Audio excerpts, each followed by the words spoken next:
బాబు జగన్మోహన్ రెడ్డి ఎందుకే మా ప్రాణాలు జోడేస్తావు? నువ్వు ముస్లిం, నువ్వు క్రిస్టియన్వి, తప్పులేదు, నీ మతం నువ్వు ఏదో పడతావు. నువ్వు మా హిందూ దేవాలయాలకి ముఖ్యంగా తిరుమల తిరుపతి దేవస్థానం తిరుమలకి వెళ్ళాలనుకుంటే నువ్వేమీ హిందువుని అని సంతకం పెట్టమని ఎవడో అడుగుతులేదు. నాకు వెంకటేశ్వర స్వామి వారిపై నమ్మకము విశ్వాసము ఉంది అని సంతకం పెట్టి వెళ్ళమంటున్నావు. ఏంటి నీకు వచ్చింది నొప్పేటి? అది మా హిందూ దేవాలయం. హిందూ దేవాలయాలపై హిందువులకు మాత్రమే హక్కు ఉంటుంది. నువ్వు హిందువు కాదు, క్రిస్టియన్వి. నువ్వు సంతకం డిక్లరేషన్ మీద సంతకం పెట్టెళ్ళు వెళ్ళాలనుకుంటా. లేదంటే నువ్వు మూసుకుని ఇంట్లో కూర్చో. నిన్ను ఎవడ వెళ్ళమన్నాడు మా గుళ్ళకి దేవాలయం? నిన్ను ఎవడన్నా వెళ్ళమని మేము ఏమైనా బతిమలేమా? మళ్ళీ నీ వెనకాల పనికిమాలిన ఎదవలు ఉన్నారు. వాళ్ళు ఇచ్చిన వాళ్ళే ఇస్తున్నారు స్టేట్మెంట్లు. ఇంతకుముందు చాలాసార్లు లేరు. ఎప్పుడు ఇవ్వండి డిక్లరేషన్, ఇప్పుడు ఎందుకు ఇవ్వాలని? అంటే ఏంటి? ఒకసారి ఒక ఎదప్పని చేసావు, ఒకే ఎదప్పని 10 సార్లు చేస్తే అది మంచి పని అయిపోతుందా? నీకు ఇష్టం లేదు మాందబ్బయ్యా గుడికి రావడం. నిన్ను ఎవడు రమ్మంటున్నాడు? నువ్వు ముఖ్యమంత్రిగా ఉన్నప్పుడు కూడా పట్టు వస్త్రాలు స్వామివారికి ఇవ్వకు. దేవాదాయ శాఖ మంత్రి ఉంటుంది కదా, ఆయనతో పంపు, లేదంటే గవర్నర్తో పంపు. నిన్ను వెళ్ళమంటున్నాడు ఇప్పుడు అక్కడికి? చేసేది వెదవ పని, మళ్ళీ దాన్ని సమర్థించుకోవడం అవసరమా? ఇప్పటికే నీ మీద జనాలు చాలా చిరాకుగా ఉన్నారు ఆ ప్రసాదం విషయంలోని. అది నిజమా అబద్ధం అన్నది సరే విచారణలో తేలుతుంది, అది వేరే విషయం. అక్కడే మండిపోతుంటే నువ్వు మళ్ళీ ఇదేంటి? నీ భార్య ఏనాడైనా గురికొచ్చిందా? నువ్వు హిందూ మానవత్వం, నా మతం మానవత్వం ఏదో ఆ రోజు సోదికోవలు దొబ్బక అవన్నీ సినిమాలో డైలాగులు బయట. నువ్వు ఒక రాష్ట్రానికి 5 ఏళ్ల పాటు ముఖ్యమంత్రిగా చేసావు, అంతకుముందు 5 ఏళ్ల పాటు ప్రధాన ప్రతిపక్ష నేతగా ఉన్నావు. ఇప్పుడు మళ్ళీ అంటే నీ ప్రధాన ప్రతిపక్ష నేత హోదా లేకపోయినా ప్రతిపక్ష నేతగా ఉన్నావు. నా మతం మానవత సోది కవర్లు చెప్పక. నువ్వేమన్నా అప్లికేషన్లో నీ మతం ఏదంటే మానవత్వం అని రాస్తావా? క్రిస్టియన్ అనే కదా రాస్తావు, అలాగే రాయి. నువ్వు క్రిస్టియన్ అని చెప్పుకోవడానికి నీకెందుకు బాధ? ఇలాంటి సోది కవర్లు వద్దు. నీ వెనకాల ఉన్న ముష్టి గ్యాంగ్ కూడా ఈ పేరు నాని, అమర్నాథ్, ఆ కొడాలి నాని, వీళ్ళ వాగిడి చెత్త వాగిడి దెబ్బకే నీకు 11 సీట్లు వచ్చినాయి. అయినా నువ్వు వాళ్ళని కంట్రోల్ చేయట్లేదు. ఆ పేరు నాని అంటాడు పవన్ కళ్యాణ్ బాప్తిజం తీసుకుని చెప్పాడు. నాకైతే నేను ఎప్పుడు వినలేదు. ఈ వీడియో చూస్తున్న వైసీపీ అభిమానులు ఎవరైనా ఆ వీడియో ఉంటే బాబు నాకు కొంచెం చెప్పండి, ఆ లింక్ ఏమన్నా ఉంటే చెప్పండి, నేను చూస్తాను. ఆయన కూతురు బాప్తిజం తీసుకుంది, ఈయన తీసుకోలేదు. ఇప్పుడు ఆయన కూతురు భార్య క్రిస్టియన్స్, వాళ్ళ గుడికి వెళ్ళాలంటే వాళ్ళైనా డిక్లరేషన్ మీద సంతకం పెట్టే వెళ్ళాలి. పవన్ కళ్యాణ్ బాప్తిజం తీసుకున్నాను ఎక్కడ చెప్పలేదు. ఇదే ఇలాగ వక్రీకరించి చెప్పే అంటున్నది. ఇది సోషల్ మీడియా అబ్బా. ముందో మాట తర్వాతో మాట అంటే వెంటనే పక్కన వేసి పక్కనే స్లైడ్లు వేసి చూపించేస్తున్నారు. ఫ్రీ వీడియో ఎడిటింగ్ యాప్స్ కూడా వచ్చేసినాయి కదా. కాబట్టి ఎలాంటి సోదుకోవర్లు వద్దు. నువ్వు వెళ్తానంటే సంతకం పెట్టేళ్ళు, అది మా హిందువుల రూలు. నీకు మా హిందూ దేవాలపై హక్కు లేదు. ఆడెవడో జాన్ బాబు అంట పాస్టర్, ఆడు ఎందుకు వెళ్ళాలి? మా చర్చికి ఆడనో నీ చర్చికి ఆడతో సంతకం పెట్టించుకోవద్దు, నీ ఇష్టం. నిన్ను ఎవడో అడుగుతులేదు కదా. మా హిందూ దేవాలయం మా ఇష్టం. ఇప్పుడు మక్కా ఉంది, మక్కాలోకి ముస్లింలు తప్ప వేరే ఎవడ వెళ్ళకూడదు. ఆ కాబాలో కాదు, మక్కా అనే సిటీలోకే ముస్లిం యాత్రుడు ఎవడ వెళ్ళడానికి వీల్లేదు. ఆడ రోడ్డు ఉంటుంది, ఆ రోడ్లో ముస్లింలు తప్ప వేరేవాడు వెళ్ళడానికి కూడా లేదు. అది వాళ్ళ రూలు, దాన్ని ఎవడో ప్రశ్నించడు. అందుకని అది ముస్లింల రూలు, ఇది మా హిందువుల రూలు. నువ్వు వెళ్తానంటే వెళ్ళు, స్వామివారిని నేను విశ్వసిస్తున్నాను, ఆయనపై నాకు నమ్మకం ఉందని సంతకం పెట్టి వెళ్ళు, లేదంటే మూసుకుని ఇంట్లో కూర్చోండి. ఇప్పుడు ఆ జాన్ బాబు అన్న పాస్టర్ గడికి కూడా చెప్తున్నాను, అరే దేడిదే మ్యాగ్గా ఎంతమంది మీ మతస్థులు మా దేవాలయాల దగ్గరికి అక్కడికి వెళ్ళి మత ప్రచారం చేయలేదు? మేము మత ప్రచారం అలాంటి పనులు జరగకుండా ఉండడం కోసం మేము డిక్లరేషన్ మీద సంతకం పెట్టమంటున్నాం. నీకు ఇష్టం లేదు మానేయండి. ఇప్పుడు ఎవడు రమ్మంటున్నాడు నిన్ను?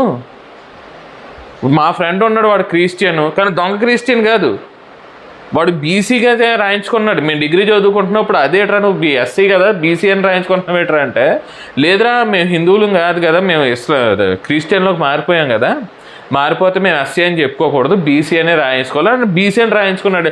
ఆడికి వచ్చి ఎస్సీ స్కాలర్షిప్ ఆగిపోద్దని తెలిసిన బీసీ అని రాయించుకున్నాడు. ఆడు నిజమైన క్రిస్టియన్.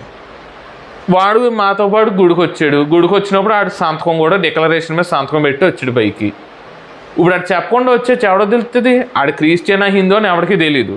ఆడు చెప్పకుండా వచ్చేచ్చు, కానీ ఆడు కూడా సంతకం పెట్టి వచ్చాడు. అది నిజాయితీ, నిబద్ధత అంటే. అది ఇతర మతస్థులను గౌరవించడం అంటే. అది స్వమతం మీద అభిమానం ఉండడం అంటే. అంటే ఇలాంటి సోదు కవర్లు చెప్పకండి, అవి కరెక్ట్ విధానం కాదు.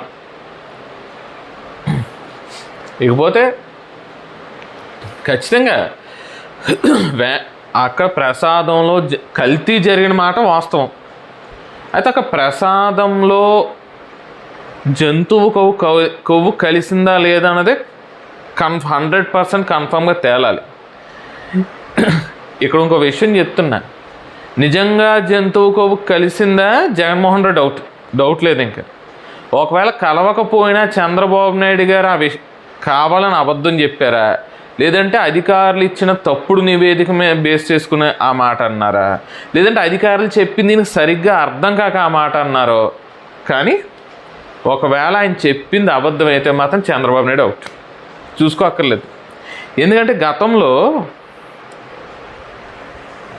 వెంకటేశ్వర స్వామి వారితో సమానంగా ఊరేగిన ఒక ముఖ్యమంత్రి తిరుమలకి, వెంకటేశ్వర స్వామికి 7 కొండలు ఎందుకు, 2 కొండలు సరిపోవా అంటూ ఒక జీవో తీసుకొచ్చి ఇంకో ముఖ్యమంత్రి. వాళ్ళిద్దరూ ఏమయ్యారు, ఎలా అయ్యారు అనేది అందరం చూసాం. తిరుపతి వెంకటేశ్వర స్వామితో పెట్టుకోకండి, చాలా ప్రమాదం. ఇక్కడ ఎందుకు ఇద్దరికి చెప్తున్నానంటే, చంద్రబాబు నాయుడు గారికి జగన్మోహన్ రెడ్డి గారికి ఇద్దరికి ఒక జాగ్రత్త చెప్తున్నాను. నిజంగా జంతువు కలిసిందా, కొవ్వు కలిసిందా, మటాష్ మనం జగన్మోహన్ రెడ్డి ఆయనే చూసుకుంటారు. ఒకవేళ కొవ్వు కలవలేదు, చంద్రబాబు నాయుడు గారు అబద్ధమే చెప్పారు, అప్పుడు ఆయన్ని కూడా వెంకటేశ్వర స్వామి చూసుకుంటాడు. ఎందుకు చూసుకుంటారు? అపచారం చేయలేదు కదా చంద్రబాబు నాయుడు అని మీరు అనొచ్చు. చూడండి, స్వామివారికి తన భక్తులంటే అమితమైన ప్రేమ. జంతువు కొవ్వు కలిసింది తిన్నామా అని ప్రతి భక్తుడు తీవ్ర మనోవేదన గురయ్యాడు. తన భక్తులను అంత అబద్ధం చెప్పి తీవ్ర మనోవేదనకి గురి చేసిన వాడు ఎవడైనా సరే స్వామివారు వదిలిపెట్టరు. గుర్తుంచుకోండి, స్వామివారు వదిలిపెట్టరు. ఒకవేళ అంటే శాచురేటెడ్ ఫ్యాట్స్ అంటారు, అంటే జంతువు కొవ్వు అని కాదు, ఈ వనస్పతి, పామాయిలు, డాల్డా, వీటిని శాచురేటెడ్ ఫ్యాట్స్ అంటారు. వీటిని కలిపినా అది కొవ్వు కదా అంటారు. అయితే ఇక్కడ అధికారులు ఇలా శాచురేటెడ్ ఫ్యాట్స్ అంటే చంద్రబాబు నాయుడు గారికి అర్థం కాక జంతువు కొవ్వు అన్నారా అంటే, ఒకవేళ అదే అంటే తప్పు ఒప్పుకుంటే పోయే, పబ్లిక్గానే నేను తప్పుగా అర్థం చేసుకున్నాను, శాచురేటెడ్ ఫ్యాట్స్ అన్నారు కానీ యానిమల్ ఫ్యాట్ అని అనలేదు అని అంటే గొడవ వదిలిపోద్ది. లేదు, రాజకీయ లబ్ధి కోసం ఈయన అబద్ధం ఆడారా, వెంకటేశ్వర స్వామి చూసుకుంటాడు. నిజంగా జంతువు కొవ్వు కలిసిందా, జగన్మోహన్ రెడ్డి కూడా వెంకటేశ్వర స్వామి చూసుకుంటాడు. సింపుల్గా చెప్తా, ఒక్క చిన్న పాయింట్ చెప్తా. దేవాదాయ శాఖ మంత్రిగా చేసినాడు ఎవడో బాగుపడలేదు అబ్బాయి అంతవరకుని. మీరు చూసుకోండి, కావాలంటే చూసుకోండి, ఒకసారి లిస్ట్ తీసుకుని చూసుకోండి. ఒక్కసారి దేవాదాయ శాఖ మంత్రిగా పనిచేసిన వాడు ఆర్థికంగానో, వ్యక్తిగతంగానో, కుటుంబ పరంగానో, పదవి పరంగానో, ఆరోగ్యపరంగానో, ఆయుష్ పరంగానో ఏదో విధంగా నష్టపోయాడు. ప్రతి ఒక్కడు, ఎవడూ బాగుపడలేదు. అంత దారుణంగా ఉంటుంది దేవుడితో పెట్టుకుంటే.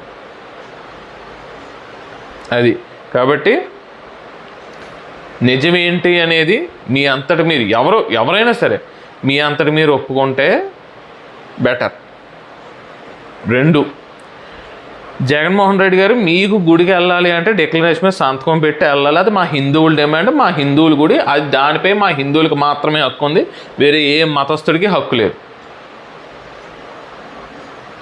కాబట్టి మా రూల్ మేము పెట్టుకున్నాం, వెళ్ళాలంటే సంతకం పెట్టి వెళ్ళండి, లేదా మూసుకుని ఇంట్లో కూర్చోండి, ఎక్స్ట్రాలు మాత్రం చేయొద్దు. ప్రజల్లో ఇంకా చీకొట్టించుకోవద్దు, తర్వాత మీ ఇష్టం.